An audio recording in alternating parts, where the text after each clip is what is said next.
morning, sports fans. Today is Saturday, May 2nd, 2026. It's a very special day because it's my producer's birthday. So she's not here. I am flying solo and not mute myself to kick it off, but we are a one-man show truly today. So this will be interesting. I am excited to see how it goes. I'm trying to see the best position for the monitor here, the StreamYard thing, because I'm caught in between these two guys. I figured it would be better to set it up this way because I'm going to have to toggle. I'm going to have to do a lot of toggling. So we'll see how this works. But the idea is to try and keep it as close to regularly scheduled programming as possible, knowing that it's going to be a lot of behind the scenes magic. Hopefully I pull it off. We'll see though. This will be interesting. Anyway, this is a show that happens every morning, Monday through Friday. It's at 9 a.m. On the weekends, we try and do 11. Sometimes schedules get a little crazy. So we're here at noon Eastern, and it is a show that I host. My name is Nick Mark George, and usually I have a producer here who's my wife. Today is her birthday, so she is out and about with some visitors, and we say happy birthday to her. Happy birthday, Mollie.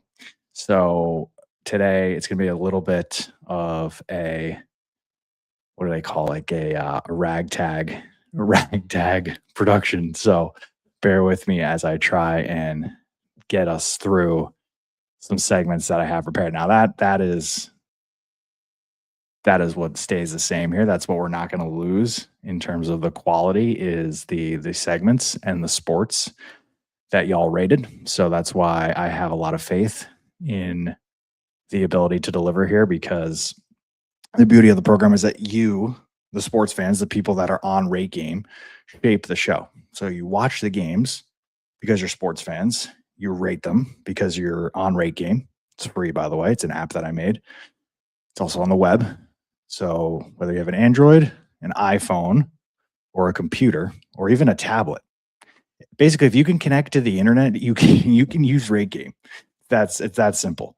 It's anywhere there's an internet connection. That's what I'll say. That's the easiest way I can get that message across. So you go to RateGame, you watch a sports game from a favorite team, or not, or just any game that's on TV. And then you rate it. You can score it from 0 to 10. We take the ratings from those games, and then every morning we use it to shape the show, or afternoon in this case. It's officially 12:04. So we are on the other side of the morning here. We are officially in the afternoon. We start the show every morning or noon or afternoon, I should say, with a single, simple question. And here comes my first little transition. Oh, nice. Okay, that worked. Look at that. So, yeah, it's called Were the Sports Good? It's our opening segment here. We kind of use that to drive us to the actual rundown, which is focused segments on the actual games. So we answer that question 0 to 10. We look at it across the board, all the leagues that were in action, all the games that were played. Excuse me. Then we're going to go into the game sixes that were abound last night. We had 3 apiece in the NBA and NHL. Then we will talk specifically about just some of the nonsense that we saw last night with the Magic. We'll talk about and we'll watch Barrett's bounce and Haliburton chiming in almost immediately, because I imagine he was watching the game, with an all-time tweet, an all-time post. Then we will check out the King, who was out in Houston taking care of business, giving the Rockets all kinds of problems. The Southside Samurai, this man from Japan in Chicago on the South Side. They call him the Southside Samurai, leading the major leagues in home runs in his first year in the show. Really incredible. And then we will close the day, kick off our Saturday with an introduction to the 9th country. playing in the World Cup. We will learn about a 9th country today. It is the 9th day in a row that we are counting down from the final 48. So every day we learn about and cover a new country that'll be representing and playing in the World Cup, which starts on June 11th. So we are officially 40 days out. 40 days out from the World Cup, our 9th country will close out the show. All right. So if you're with me, oh my gosh, that's right. Okay. So that's why it's helpful to have a producer, because people can also comment. New Godzilla. Yes, new Godzilla. Wow. Flame. That was Hideki Matsui, wasn't it? Wasn't Matsui the OG Godzilla? The Yankees outfielder? And my memory serves me correctly. Good morning, by the way. I'm going to go ahead and show comments on screen to help myself out here. Indeed it was. Nice. Guy was pretty eclectic. He, I think, had like the largest adult film collection, but I'll use that term. But he was kind of a freaky guy. I remember that just being like growing up here in the tri-state area. The Hideki Matsui oddities about his personality would kind of plaster the back page of the papers here, and that was one of the fun, quirky facts about Hideki Matsui. Was he loved to collect? Oh, thank you. I'm muted completely. How about now? Should I plug and replug?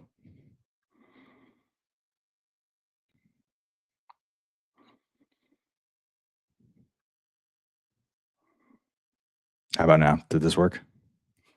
Did I mute myself by accident? Oh, I can chat to you.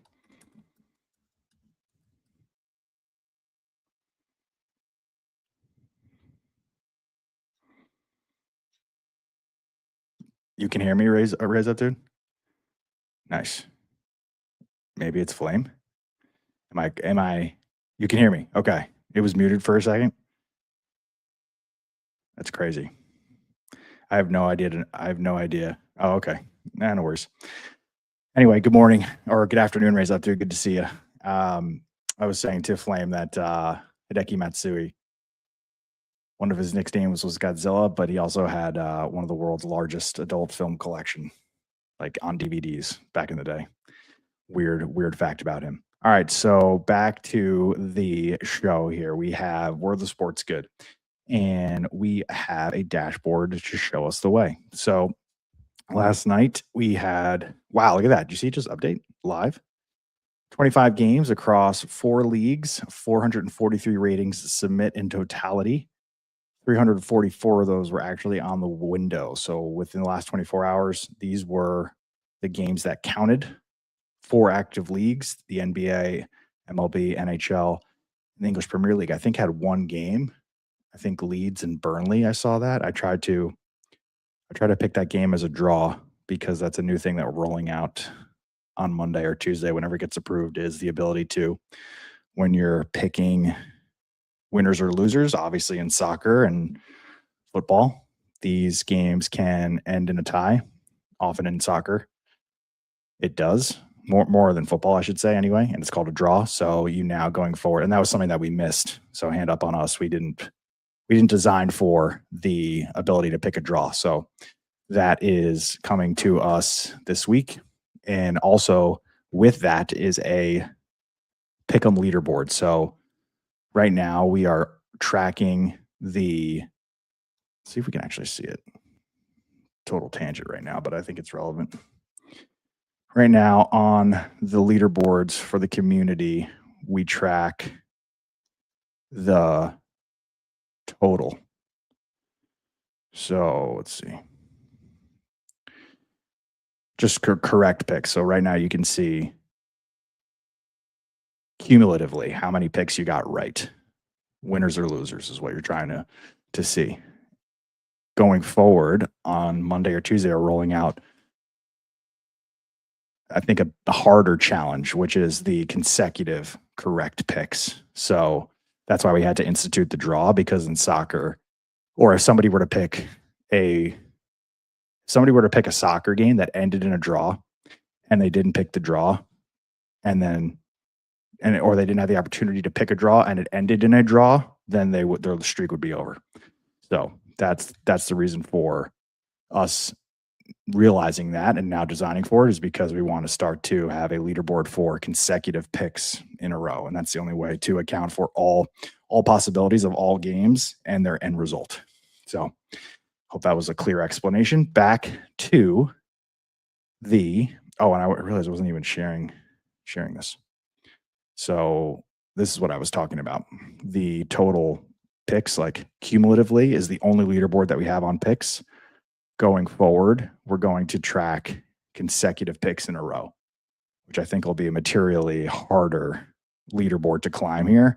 And also a rule that I've instituted on this leaderboard specifically is you have to make a pick every day. You cannot just wait and sit on your picks. Let's say in the event that the leader of this gets to like something absurd where it's like they've picked 20 games in a row correctly, and then they're looking at the board and they're just seeing like a monster favorite in the next like 2 days. So they just kind of sit it out and then they wait for the sure thing.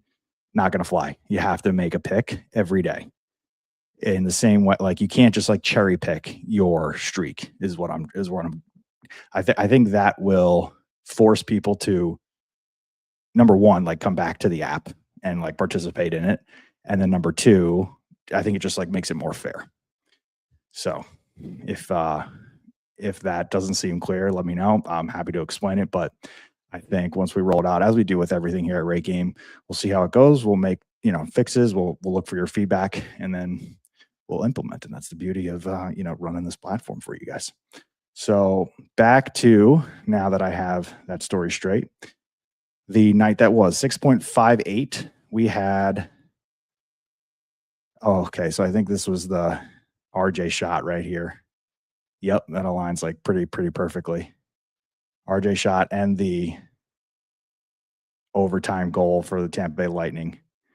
And then you kind of have it like playing out here and they trickled in. This is like people waking up in the morning here. I remember this is the UTC time zone, so it's 6 hours ahead of us, which is why you see these like crazy spikes in what would be the middle of the night for us on the East Coast. It's actually, 8, 9, 10, 11 o'clock is when you're going to see the most volume here.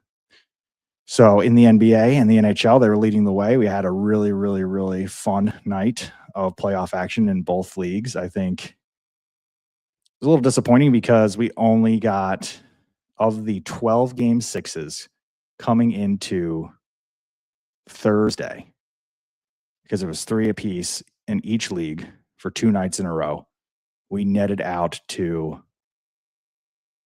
what was it? There's a game 7 tonight, Philly and Boston. That's 1. There is 2 game 7s. So there's 3 game 7s in the NBA, and what is it? Only 1 game 7 in NHL? Is that real? There's 4 game 7s.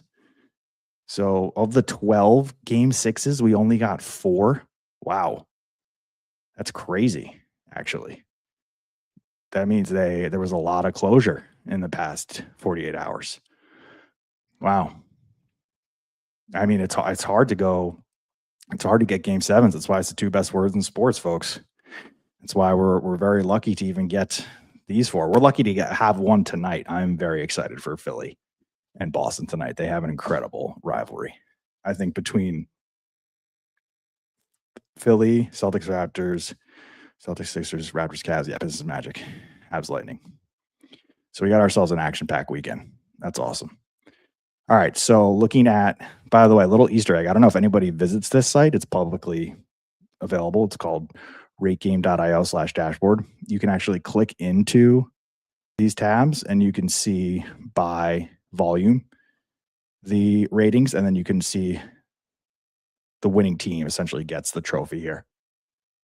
So Tampa Bay Lightning played in the best hockey game and they won, followed by the Sabres, followed by the Golden Knights. All right, we'll go back to our rundown here.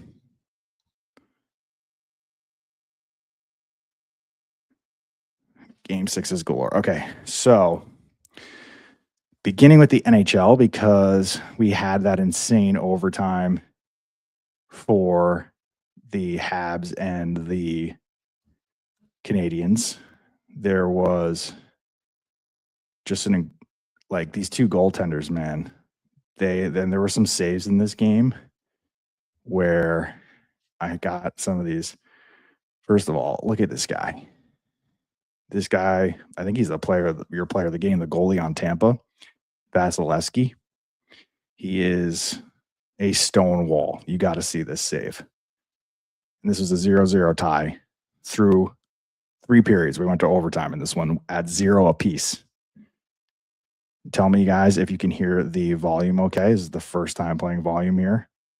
I don't have my producer to check me. So I'm gonna hear it. I don't know if you guys can, so let me know. Slavkovsky to Hudson. 90 seconds left.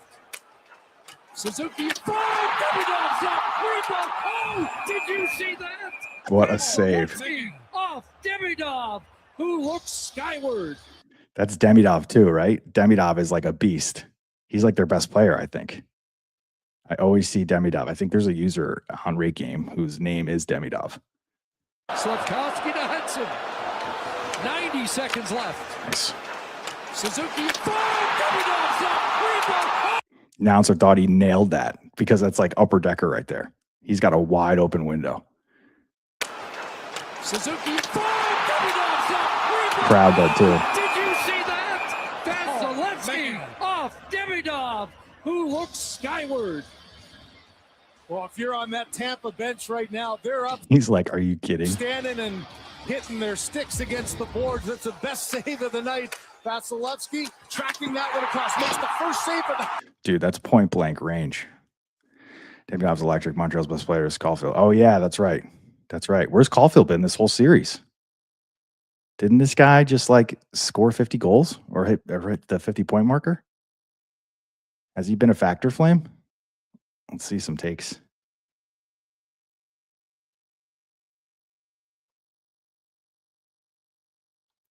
$8-8. Oh my gosh. Canadians fans gave this one a higher rating than Lightning's fans, and they lost the game. 9-3. That was so devastating. Breeds, dude. I love Breeds takes. That was so devastating. The Habs had all the best chances in the world, but Vasilevsky stood on his freaking head tonight. Dubs on the other side was a freaking wall. We should have won this game. Not going to blame the refs, but was that call on Demidov at the end of the third? Well, what was that call on Demidov at the end of the third? Buddy tried to make a move, gets hooked by one guy and tripped by the other, ends up on one leg, falls backwards into the goalie, and somehow he's responsible for that. Whatever, man. This has been the best series I've ever watched in my life. Thank God to get we watch it one more time. Hell yeah. I love that. Dang. Flame, I know you had this one on. This was, I think, the game of the night, top-rated game of the night. 8-8. Neutrals gave it an 8-8. I look down and out, no to you, but props to them, man. They battled back. Most entertaining 0-0 hockey you'll see. Both goalies and both sets of defensemen were at their best tonight, and so few stoppages of play for any reason. That was a huge reason that this was a great game tonight. I feel like hockey, outside of the intermissions between periods, is pretty good with stoppages. Unless there's like an insane amount of icings or, face-offs where you have to like actually drop the puck. I feel like, you don't really get like, can you take a timeout in hockey? Can a coach call a timeout? I don't think you can do that, right? Like that's why you have the line changes that happen as the game's occurring. Yeah, no commercial. Like it's just pretty straight through. I think that's why it's just like so exciting, playoff hockey specifically, because you're just watching constant action. You can call a timeout. Interesting. You can go like this to the ref and they blow a whistle and people stop skating. Is that a real thing? I don't think I've ever seen that, or at least I didn't know that it was happening. Maybe I thought it was like a commercial break or something. But then you just said there's no commercial break, so interesting. Is Vasilevsky your player of the game? Yes, he is. Yes, he is. Wow. All right, so this one comes back home. You call a timeout after whistle. So it's got to be a stoppage, which makes sense. I imagine it's hard to just stop skating mid-flight. It's the equivalent of like calling a timeout when the ball is out of bounds in basketball, in my mind at least. Oh, is that today? Wait, so we have second round action starting today when there's still an outstanding game 7? I guess the NHL has got a schedule to stick to. So the Flyers kick off against the Hurricanes today, 8:00. Very cool. Looking at the other games, I saw that the Vegas Knights just absolutely dismantled the Mammoth, which was a little disappointing. I was expecting that one to go to 7, actually. This one also a bit of a blowout at the Garden. I know Jack Sawyer was down bad on this one. I think the thing that stood out to me on this, unfortunately, was this slashing penalty. So we'll take a look at this. What is the deal with this? Let's watch it in real time here.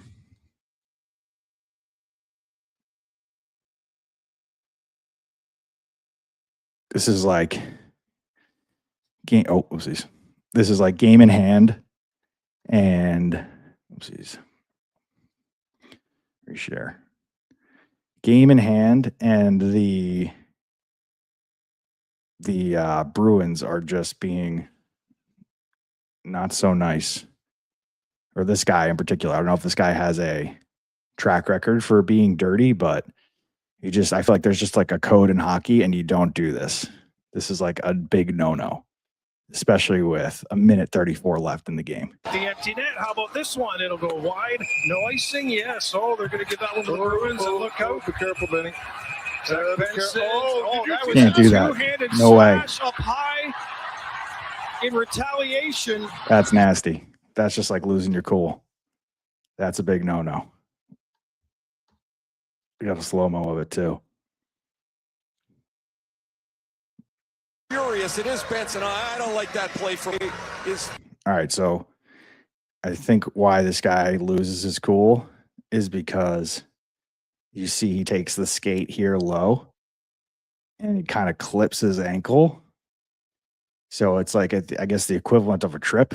It's like a backdoor, a little sneaky trip there. This guy goes crashing into the boards, and that's when he just snaps. Furious. It is Benson. I don't like that play from Benson. He gets his left foot back behind He's like, McAvoy.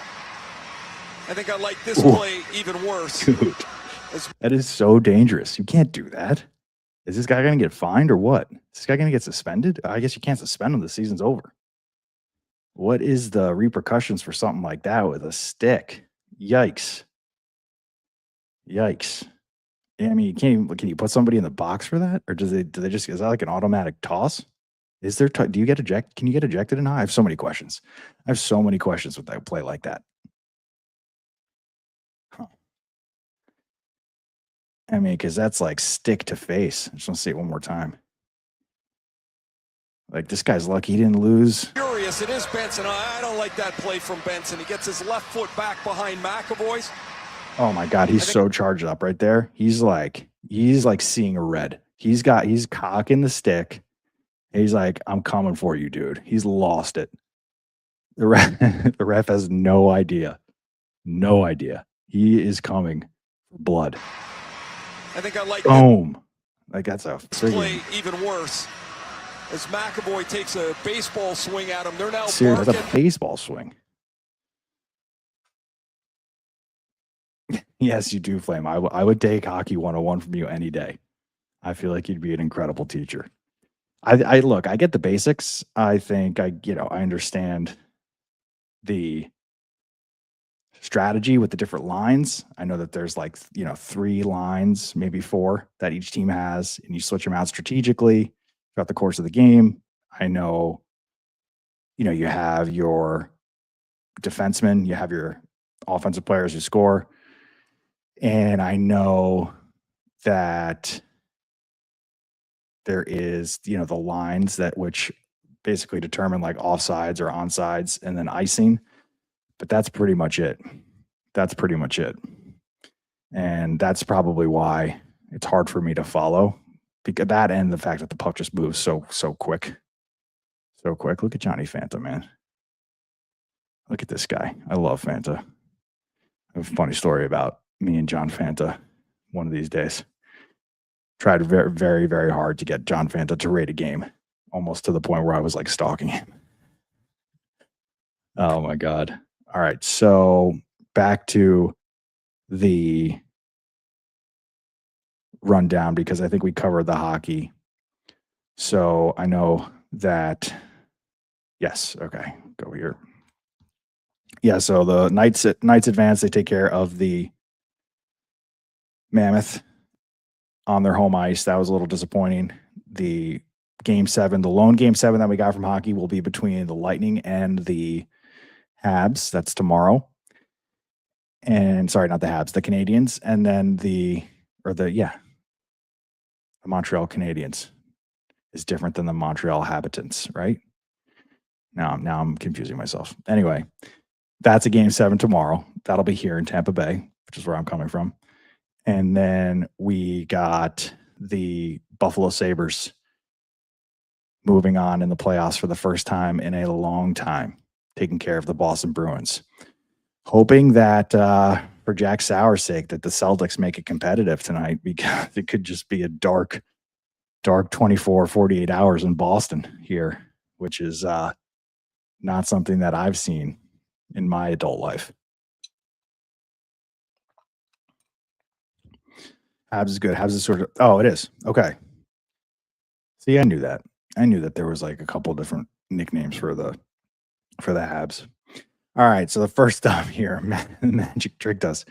So this game, I was kind of casually watching it out of the corner of my eye, and I had the Cavs and the Raptors on as like the main focus.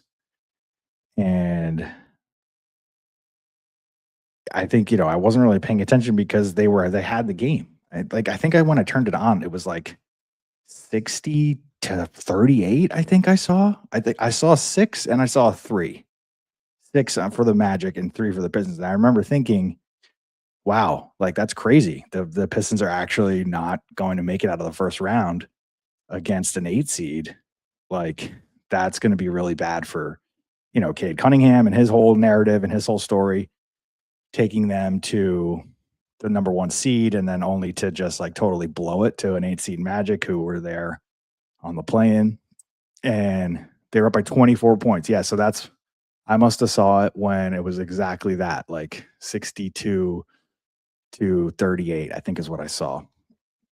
So look at this. Some of the stats that are coming out of this thing, and it's not like a specific highlight that I could even show because they just missed so many shots consecutively. And the Pistons were like, sure, they were chipping away, but it wasn't like the 45 minutes. I felt it. I felt that it took that long because it wasn't like what the Knicks did to Atlanta. What happened like in an instant. This was like a slow, like very almost like like you were like, wait, they haven't made a shot. They still haven't made a shot. They still haven't made a shot. 19 total points in the second half. An 11-point and then an 8-point quarter. You had an 11-point quarter in the third. You followed that up with an 8-point quarter. An 8-point quarter in today's NBA is hard to do. It is very hard to do. You're telling me that you couldn't get to the foul line 5 times? Forget like making a basket. Okay, fine. You're just, at this point, then you're just trying to get to the foul line. Like you're trying to get contact and you're trying to get yourself to the charity stripe so you can just hit your free throws and just see the ball go through the hoop. So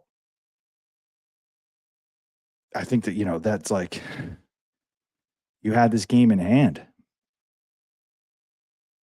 It was crazy to watch too. The crowd just kind of like not know what the hell was going on. It was such a weird vibe in that arena, in the Kia Center. And, you know, you kind of like, and Kevin Harlan too was incredible on the call. Let's see some takes, because I think there were some good ones. Kevin Harlan was like, he's always got a flair for the dramatic, and just like his voice and his like timbre. But then, you know, when this started happening, he was like saying too, I think it was I'm not sure what his partner was, but he was like, we've seen some crazy games. We've never seen this. Cade, player of the game. Yeah. Wow, I got top take. Oh my God, 19 total points in the second half, including 23 straight misses. Atlanta, you're off the hook. Seriously. This is like one of those things where they say, you know, in media, it's like always like the next crazy news story that's just gonna like make you forget about the last one in especially today's like news cycle. This is what that was. Like the Magic just totally covered for the Atlanta Hawks. Everybody forgot about them because 23 straight misses is just incredulous. It's like, what? So Atlanta was probably watching that. I was like, all right, the Magic got the watch now. We're good. We can enjoy our time in Cancun. The Orlando Magic have been exposed and shall now be known as the Orlando Sleight of Hand. Harlan was perfect for the call of this implosion. Stunned disbelief. Seriously. Erlat said, URL Rot. Sorry, I always pronounce the name wrong. It's just such a clever name, too. I'm in complete and utter disbelief at the dog shit showing by the Magic on offense in the second half. I'm not even a Magic fan, and I'm angry. Yeah, that's what it was. I was like watching this. I was like, come on, guys. Like hit a shot. Hit a freaking shot. Like Mosley, dude, call a timeout. Run a play. Or two or three. You have the entire half to not, you know, to make a freaking basket. Y'all want to see a magic trick? Poof, no more points. Exactly. 0 for 23 from the floor. Just like unbelievable, colossal meltdown. So bad it was good. And if you're the Pistons, you got like, there's just no way the Magic are going to get up for Game 7. There's no way. They're absolutely defeated. They're crushed. Oh my gosh, a 0. That's the first time I've ever seen that. It's only 2 fans, but that's still hilarious. This is the worst sports experience. Oh my God. I'm so sorry. I shouldn't be laughing. The Knicks are absolutely capable of something like this, so I should not be. I got to bite my tongue here. Honestly, I cannot believe the second half I witnessed this evening. The Magic looked like they were moving on to the second round for the first time in 16 years. Instead, they only scored 19 total points in the second half. This loss is as much on Jamal Mosley as anyone. How you could allow the team to go 23 straight missed shots is beyond me. That's what I'm saying. Like, you have your timeouts, dude. Like call a timeout, get everybody back, take a breath, and then if it doesn't work, do it again. Just like keep doing it, keep breaking it up, trying to reset, like calm the guys down. It's a young team, and instill some leadership, and just like let everybody collect themselves, you know, because it's like they just went through something. It's like they went through like a car accident or something. They just witnessed something traumatic. You got to like settle their nerves. Be like, hey guys, remember, like you guys are really good at this playing basketball. Just like figure out how to score one basket, and I promise you, the next basket will be a little bit less intimidating. All the quick possessions and letting Detroit back into it. This is probably the worst Magic loss in my lifetime. And I have no faith. There's just no way. There's just no way that they're going to get up for this Game 7. It's in Detroit. Detroit just snatched their soul. These guys are probably looking around the locker room like a bomb went off. They probably don't even recognize each other. 23 straight misses. So they're going to be going back to Detroit. You know, imagine that flight. Imagine that plane ride. When like by halftime, you know, the halftime, the locker room at halftime for the Magic was probably ebullient. People probably celebrating, getting excited, looking ahead to next series. And now it's probably just shock and anxiety and like hushed, you know, tones. It's crazy. It's crazy how quickly that happened. So game 7, that's tomorrow. That should be, I'll tell you right now, I think the Pistons win handily. Yeah, this will absolutely be the game that will be remembered. We got our game 7 tonight, so 7:30. I'm gonna make my pick live. Wow. I'm gonna make my pick live. Here we go. I'm riding with the Sixers. Zach, if you're watching, that's for you, my man. Let's go, Philly. Trust the process. Trust the doctors. Hashtag trust the doctors who worked and removed Joel Embiid's appendix, excuse me, because he had appendicitis. All right, back to the old rundown, and we got Barrett's bounce.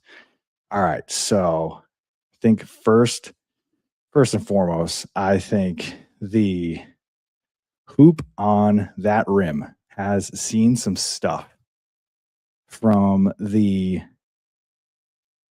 game 7. We all know Kawhi, and I believe I got some crazy clips of this, but I believe the guy who took that picture, that famous picture with Kawhi crouching down, is also responsible for, oh my God, look at this. So wait, let me save that actually. I think he's responsible for the picture of Barrett with his, look at this. It was 2.1 meters high. They actually have a measuring stick out.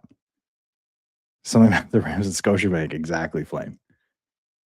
So they did an insane little recreation here of the shot, and then they measured it. Watch at the height of the bounce. They get out the measuring stick.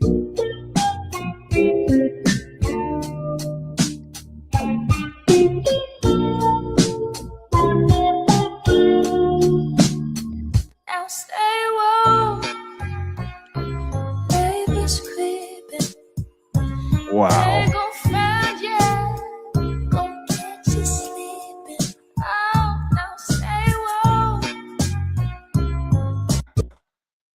I can't even believe it. He just like slowly turns head.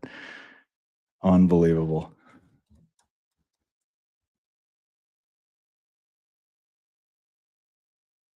When Toronto needed him most, the hometown kid. I'm so happy for RJ, man. Good for him. I always was a huge fan of his. He was such a professional on the Knicks. I know that didn't quite work out the way that I think that he wanted, but he, hitting this shot in his hometown, the reporter, we'll take a look at the post game too, but just, a literal dream come true. Raptors looking to force a game 7. Down 1. Barnes on the move. Toss out. Barrett 3. Off the heel.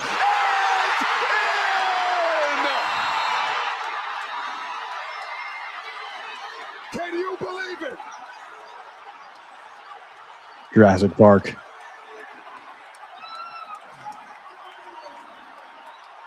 Unbelievable. Mobley had a good look too.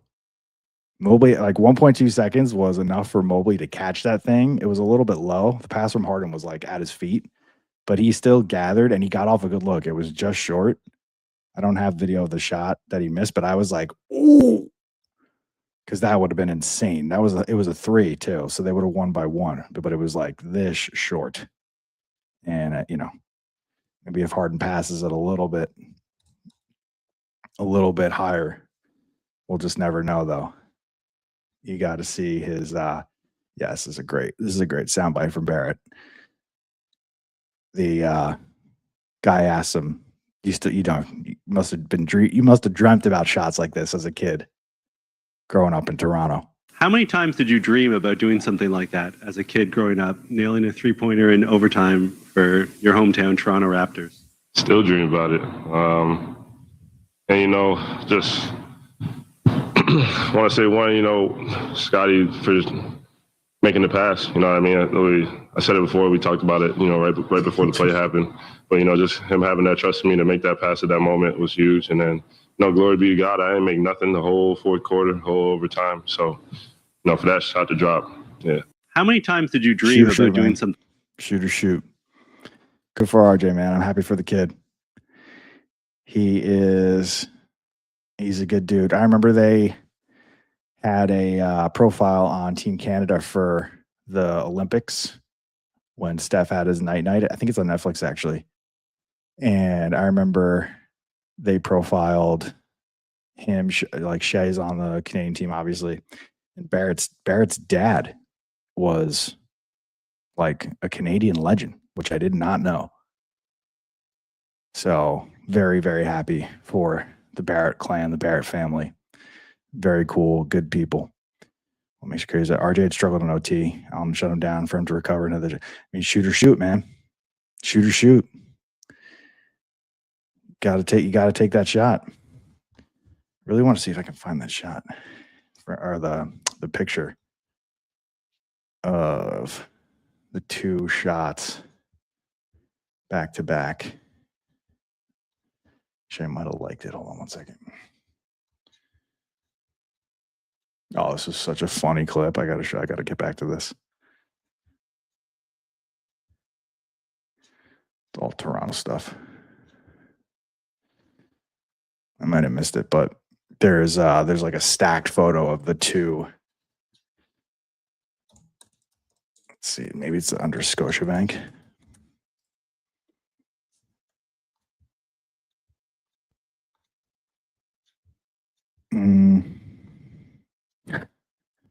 Do you miss Kawhi? Flame? Do you miss that year? And also, do you think that there's any prospect of them winning a Game 7? My two questions to you.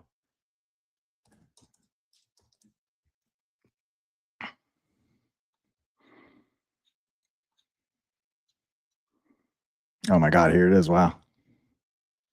Let's just watch a classic real quick. You always miss Kawhi, right? Here, this one's for you, Flame. Up top, looks at the clock, turns the corner for the Same win.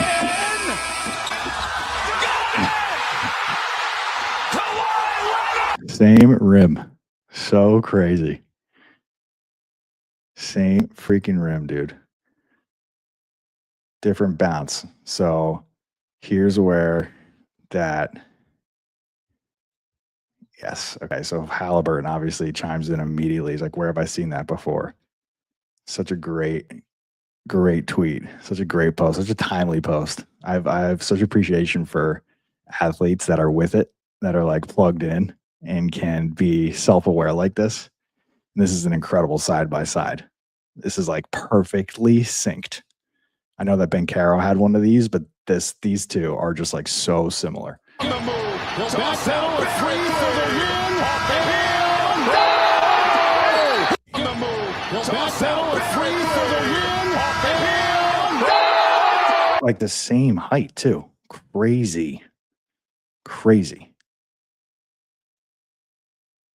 I think there's like 0.4 left for the Knicks, 1.2 for the Cavs.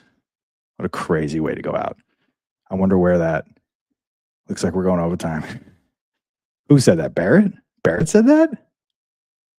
Oh, Kawhi said that. Which one? Let's see the Knicks.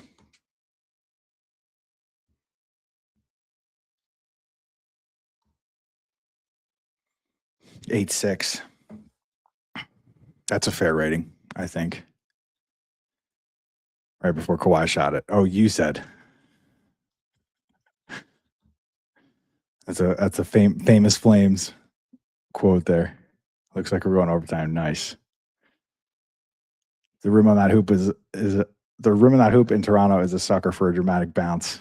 RJ Barrett, the hometown kid, has his Raptor moment. Game 7's Galore this Sunday. All right, here we go, Flame. 9-6. Wow. The Raptors avoid disaster and save their season with an OT classic. The Canadian kid comes through and hits the biggest shot of his career. I was fully ready to write about how this was another classic Raptors game. Toronto played 3 great quarters once again and faltered in the fourth. It looked like a signature Toronto choke job. RJ was getting completely shut down by Jared Allen. Scotty couldn't find an open teammate, and we were either bricking open jumpers or rushing the possession for no good reason. Thankfully, Jacoby once again, and one of the few players who doesn't go ice cold and hits a big 3 to help us get to OT. Overtime was a struggle for both offenses, and it looked like Cleveland was going to pull away. RJ was looking useless on the court, and we couldn't hit a shot. According to Scotty and RJ told Scotty, he got you, and Scotty was wise to trust him. RJ hit a Kawhi-esque bounce shot and saved us. What a rush. CMB once again comes up clutch on defense and rebounding. So a little nugget on this game that was massive was that for that final turnover, Cleveland was out of challenges, so they couldn't even – I think it was actually out on Cleveland. I think that was great defense, but they couldn't even, like, go to the videotape, so it was, like, immediately overturned Toronto ball, which was huge. Great game. Great game. 8-6. You got 6-6 for Cleveland. Wow, look at that. 8-8. I love that. Both fan bases showing out. 9-0 from Toronto, 6-6 from Cleveland, 8-9 for the neutrals. Guess it's soon 8-6. Do we have anybody there? Oh, I would have loved to see a Raider that was there in attendance just to see what the energy was like. That must have been like absolute pure chaos. All right, so we had that as another game 6 in the final one.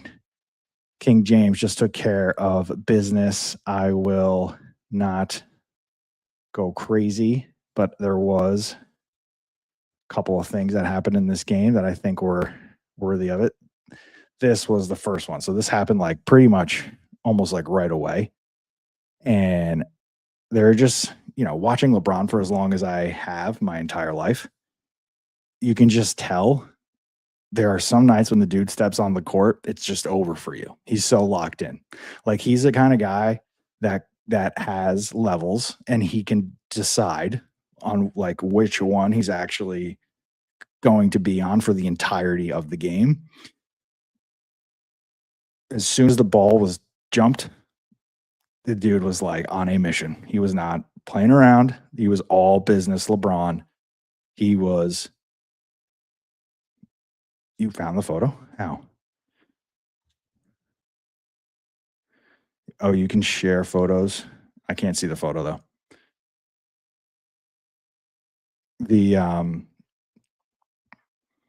Just like the attitude that he had as soon as he stepped on the court last night was this series is over, and he just turned back the clock, and here was one of those plays where you're just like, what? Get it to go. It was a very tough angle. He was looking for a foul. Thompson had it knocked away. Aiden, the feet up the floor to James. Bullet feed. Hachimura puts it down. Stan Van can't believe it.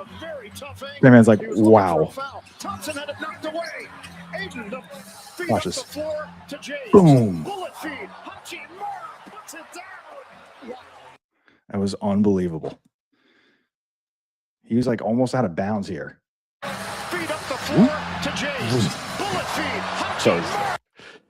So sick. Great all around effort by Hachi too. Everybody stepped up. Marcus Smart. The question from, this is such a great moment too. He's like, can you believe this guy? To the little kid. Look at the little kid behind him. Little kid's like, I wonder if LeBron notices me. He's like, right here. Look, he's got his LeBron head right here. He's got his LeBron jersey on. LeBron's like, get a load of this guy. You believe this? You believe this guy? He's like, the kid's like, who, me? Me? You talking to me, LeBron? Lakers about rebounded the Rockets 22-15. It's like, what? What are you talking about?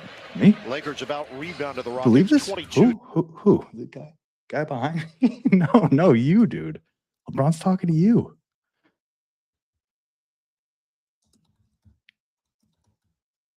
Also a soundbite about, I think, Father Father Time from the Prime crew.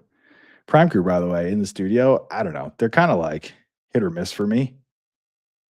They're obviously more like analytical, and I think they bring more credibility to like the segments they do when they're analyzing gameplay and like doing X's and O's on the boards, because they're all recently retired. You have like Blake's like 2 years out of the league. It has him probably 2 years out of the league too. He was in the league forever. Dirk, I mean, it's freaking Dirk. And then Stevie Nash, like it's an incredible, like the way that Amazon was able to get these guys and kind of roll the dice on them. Because when looking at them at face value, their names, you're like, I don't know if this is going to work. But Haslam is actually more impressive to me than I thought. I thought he was like I always knew he was like a glue guy, but I didn't know from like the X's and O's standpoint how plugged in he was. So it's been cool to see his take. Nash and Nowitzki are awesome. And Blake is like the funny guy, but he also has, I think, a really good perspective on like relationships and locker room stuff. So I think it works. I think these guys work. I think we'll see them. I don't know what the deal is with Prime and them and their contracts, but I think that they will be back. So anyway, this is them asking LeBron about who's winning between him and Father Time. Hey, LeBron, last one before you go. We all keep saying it's you versus Father Time. What's the score? I'm kicking his ass. Yes.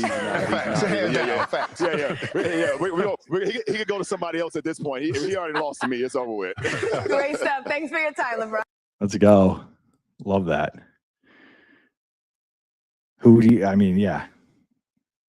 even go? I mean, it looks like he's already claimed a victim in KD, man.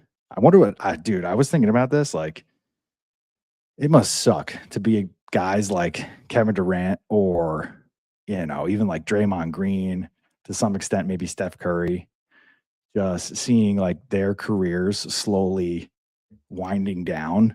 I mean, Kevin Durant couldn't even, he played what, 20 minutes of one game in this series after playing all but 4 games in the regular season for the Rockets. He gets to the playoffs and he missed more games in the playoffs than he did the entire regular season. And you look at it and you say, okay, the guy's just 38. Like, he's an old dude. It totally makes sense. And then you look on the other side of the court, other side of the ball, and LeBron is literally has Father Time in a chokehold. And you must look at LeBron and be like, why can't I do that if you're KD or, Steph Curry? Like, Steph was injured a lot this year, and he's been getting injured a lot more as Father Time is starting to, stick his little claws into Steph. But somehow, some way, LeBron James, with the superhuman alien blood, has managed to evade him and carries his team to the next round. And I saw the soundbite with Windhorse, Windy, who I think is like the most trusted source for LeBron information, that there's no chance Luka comes back, it seems, for the next round. So it's going to be LeBron, Reeves, Marcus Smart, and DeAndre Ayton versus the reigning champion Oklahoma City Thunder, who swept the Suns, who have literally just been sitting back watching this all unfold. And now you get, 2 weeks worth of rest? Fortunate for LeBron and the Lakers that they have the Game 7 now, so they can rest up a little bit. But yeah, man, like, if he gets swept for his final, that's the other thing too. I'm thinking, like, there's no way he's gonna like retire after getting swept. Like, he wouldn't want to go out like that, right? Part of me is like, right? Like, trying to convince myself. I don't know though. He keeps talking like he's like all about golf now.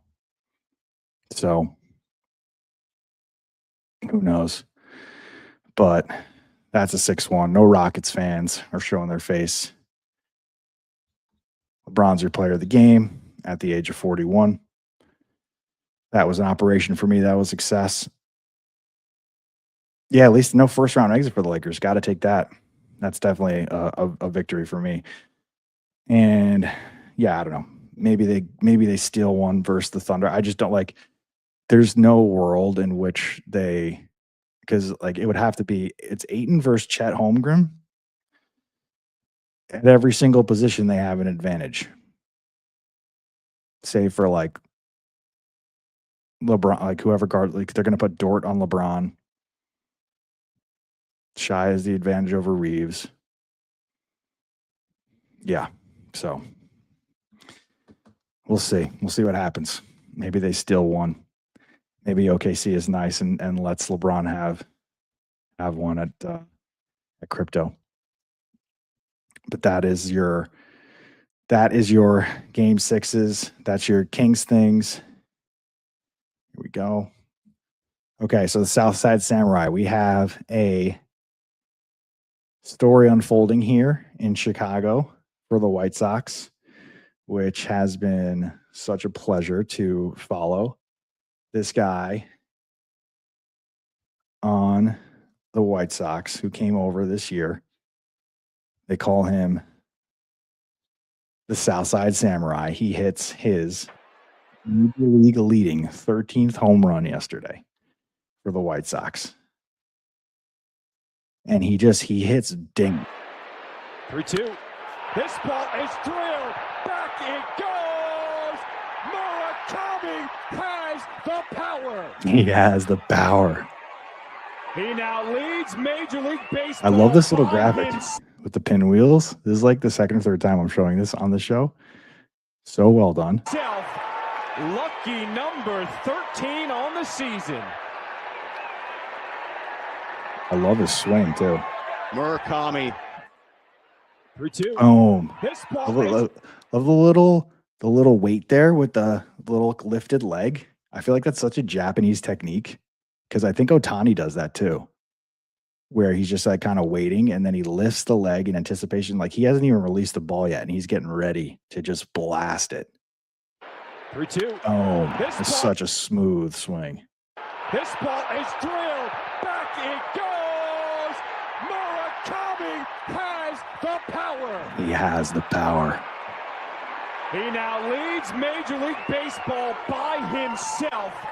Lucky Was tied with Jordan. 13 on the season. Him and Jordan were tied at 12, and he just overtook the lead. So here we are in May, and we're going to see how that holds. If he can hold, I think he's obviously scorching hot right now. But oh yeah, little factoid for anybody. LeBron James trivia, by the way. So it was revealed via Instagram that LeBron James took Savannah on a first date at the Outback Steakhouse in Akron, which is awesome, which is now closing down, which is not awesome. Outback Steakhouse in Akron closed after 30 years. So sad. So sad, but so wholesome that he took her there for the first date. So funny. All right, so that is, I think that's all I had for us today. I'm trying to think if there was anything interesting.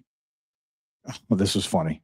So, a nice act of kindness here. Well, we always like to end with a nice act of kindness. So, he gets beamed. Contreras gets beamed by a pitch, and he picks up the ball, and he delivers it back to the pitcher. But he did swing it, and he got does rocked. that a lot too as he gets hit and cleans it up. He gets hit. He kind of runs forward. Like, here you go. What do we got? Yeah, what's going on? It's to get the ball. But he did. I've never seen that before. And he does that a lot too as he gets hit. Yep. And cleans it up. Cleans it up. Just gets rocked, cleans it up. Yes, they are high school sweethearts. But depending on what year he was in Flame, because if you remember, this was before, obviously way before NIL, but LeBron had the famous yellow Hummer that he would drive around in which wasn't cheap. The thing was like a tank. If you remember the old school like V1 when they commercialized the Hummer, you probably see it over here. I remember that thing. Yeah, the Hummer H2. I thought it was yellow for some reason. I remember he was driving around in it. It's like, wait a second, where did this come from? How is he affording this? I think it was before that though. I think it was before the Nike contract, which is why everybody was like, whoa, oh, hey now, LeBron, careful, dude. You don't want to get in trouble. I think people in his corner were like, yo, don't make any like crazy flashy purchases just yet. The Hummer's kind of sending people. And then I think he had to come out and be like, oh, no, like me and my mom put up the house for the Hummers. Like he had to come forward and say like, no, this was like all us. We actually like had collateral here for the Hummer. This was totally legal. No, I know. It was like, who cares, because it's LeBron James and he was the anointed one. But no, I think he could definitely afford Outback Steakhouse is the point I was trying to make there, Flame. All right, so Southside Samurai, we have reached the final segment here. Solo show, Saturday, doing it. Got day 9 of our, yes, we got day 9 of our, yes, she was smitten with LeBron. I love the fact that they're still together too. They're such a great example of family, I guess, like a family that has really adhered to values that, is extremely rare in today's day and age. That's part of the reason why I love LeBron so much, is because he's just a good dude. He's cheesy, corny, all the things, but at the end of the day, you cannot knock the man for his character. So that is how I will close and then stop talking about LeBron and talk about the globe and the wheel. So let us get to the main event here. All right, so we're going to spin for day 9. We had our countries over here.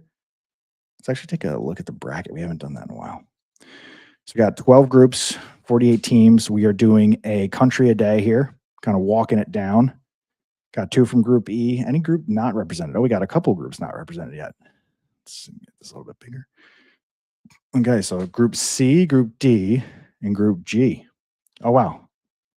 Actually, most groups have not been represented yet. Okay. I stand corrected. So we're going to give this bad boy a spin, and we're going to see where we land. Make him a little bit bigger. Nice. Here we go. African Nation time. Flame, you really want the African Nation, huh? Let's do it. Fingers crossed. Oh, nope. Oh, let's go. Turkey. Wow. I've actually been here. I've been to Istanbul. Been to Turkey. Incredible culture, incredible history in Turkey. The city of Istanbul, which was once Constantinople, is incredible. You literally, you're there and you're just like, you can feel that the place is old. And that's where it is on the globe. It's kind of at the it's a very popular like international transportation hub, the airport there, because you're essentially like in the middle of the world in terms of, you have Asia, you can just keep going west. Sorry, you can keep going east. And then you're also, that's like a main connector to the Western world too, because you can easily get to Europe. You can easily get to New York. There's a direct flight there. So it is very much a jumping off point, and strategically you can pretty much get to anywhere in the world in one shot from Istanbul. So let's talk about the. So the largest city is Istanbul, but the capital is Ankara. They run on the lira.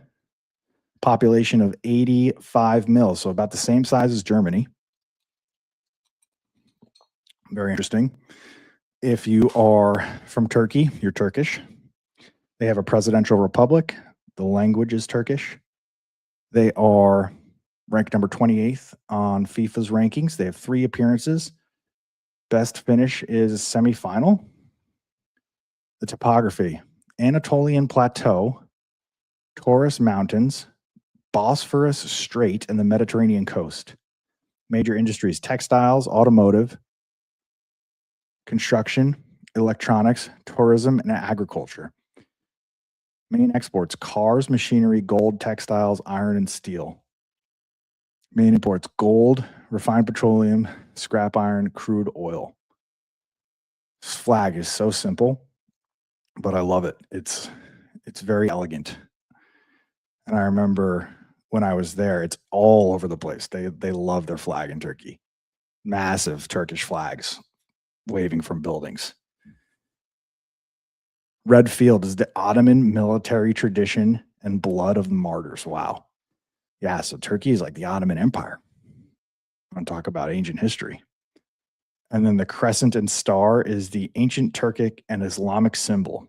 Legend says the moon and a star were reflected in a pool, in a pool of blood at the Battle of Gaza. A lot of these flags, what I'm learning internationally, have blood as like the main core color. Is if the color of your flag is red or has any sort of red involved, the symbolism is usually blood. Red field with white crescent moon and 5-pointed star off center. So that's your flag. The culture and the cuisine: kebabs. Yes, you love doner kebabs. Turkish delight, incredible. Baklava, incredible dessert. Did you know Istanbul is the only city on 2 continents split by the Bosphorus? Those continents being Europe and Asia? Interesting. That's a guess, by the way. I'm not sure. But that, it has to be, right? What 2 continents would it be? Key dates: 1453, the fall of Constantinople. 1923, Republic was founded. 2002, they came in 3rd at the World Cup. Wow. Their debut finish. So they're new to the scene, pretty much. 2008, Euro semifinals. 2008, they're not going to qualify and lost the group stage back. Dude, thank you, Flame. After this show, I'm going to revamp this thing because by and large, I would say like 70% of the information is correct, but some of the stuff is just like, what? Notable people: Rumi, Orhan Pamuk, Hakan Şükür, and Atatürk. I don't know any of these people. I would have to assume that the ones with one name.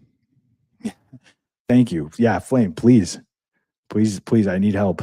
I can't. This guy cannot be trusted. All right, so who even knows if this is true? But 3 World Cup appearances. Their best finish, semifinal in 2002. All-time goals: for and against, 20-17. 10 World Cup matches, 5 wins, 1 draw. So yeah, it looks like we're missing information here. So this is not when they finish in the semifinal, Flame? Is that, am I to believe that is where we're missing? Oh, wow. All that is right from what you can see. Okay, cool. Nice. So one of the last teams to qualify here in 2002, they did finish 3rd. Okay, so that's accurate. Reached the UEFA playoffs and won on Path C. They beat Kosovo 1-0 in the playoff final. That's right. This game's actually on RateGame. I actually have this game. Just want to make sure that that statement is correct.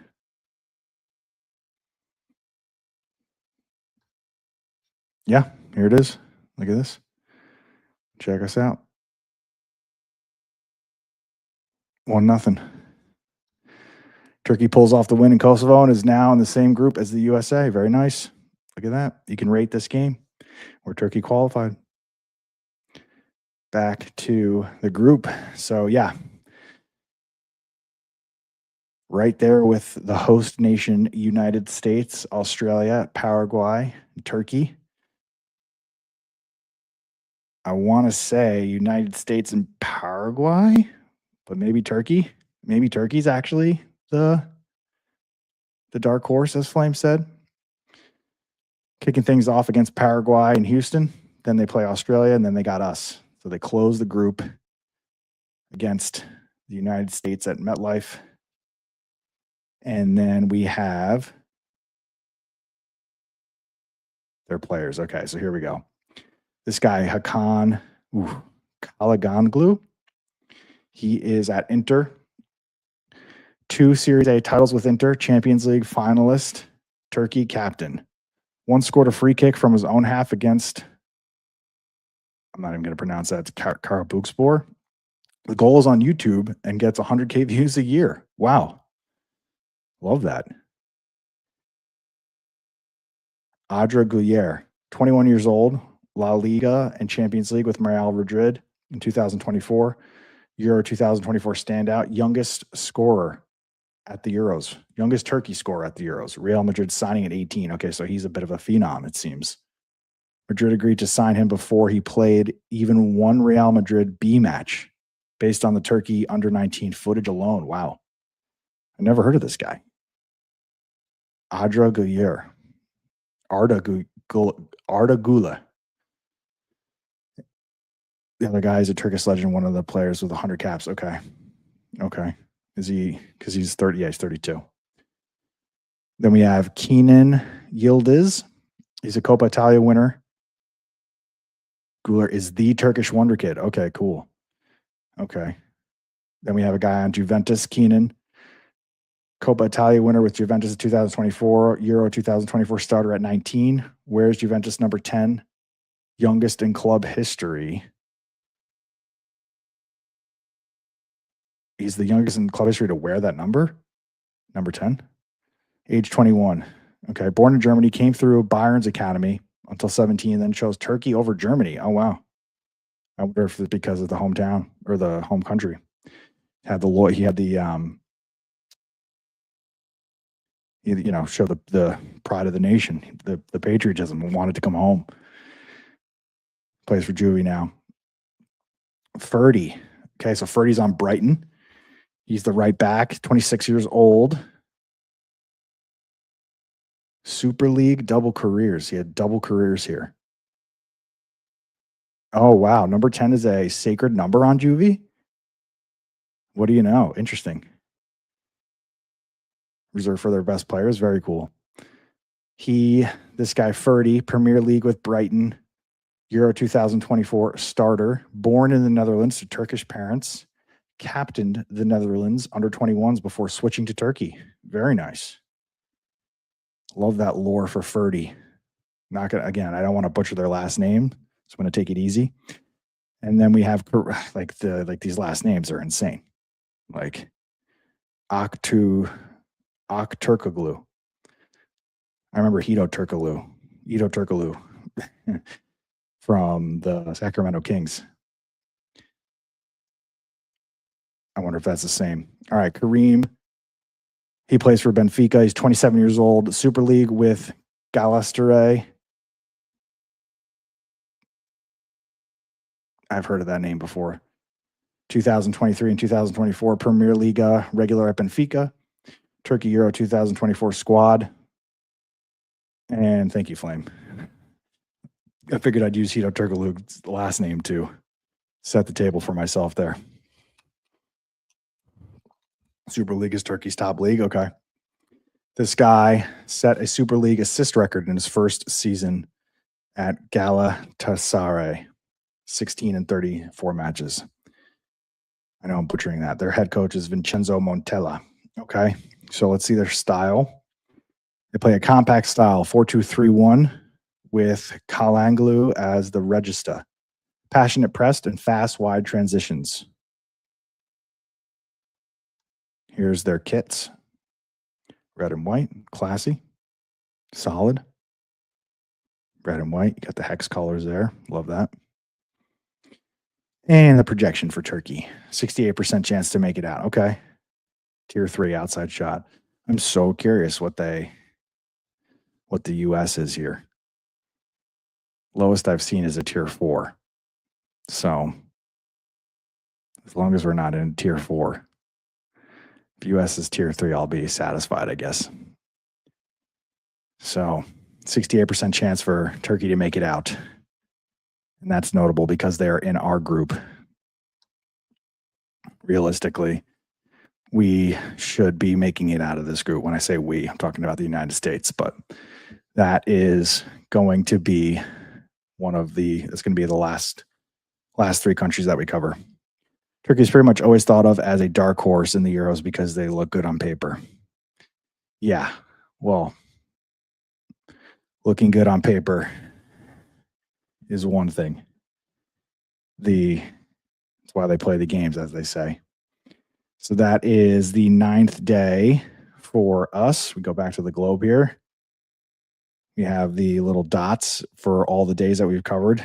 Now we know where. Got to tone down the glow. That's too much. Take a look at our bracket. So we now have the first country in Group D. Yep. Nice. All right. So tomorrow we'll be on day 10 and country number 10. And that is where I will park us for now. Man, look at that. Hour 17. Dolo dolo. We did it, folks. We made it through the show. Today is Saturday, May 2nd, 2026. Happy birthday to my producer, Mollie. I will see you soon. And for everybody else, it is a wonderful day in the world of sports. It's a great day to be a sports fan. You can rate games for free on RateGame. My name is Nick Mark George. I will be back here tomorrow. Might be the same time, might be back to 11 a.m. Depends on my producer and her schedule. So I will let you guys know when I know. In the meantime, thank you for watching. Make sure to like and subscribe. If you haven't already, check out RateGame. It's free. I made it. It is for the fans of all ages. Absolutely no gambling. We just care about the sports, the stories, and everything in between. So have a great Saturday, and I will see you out there.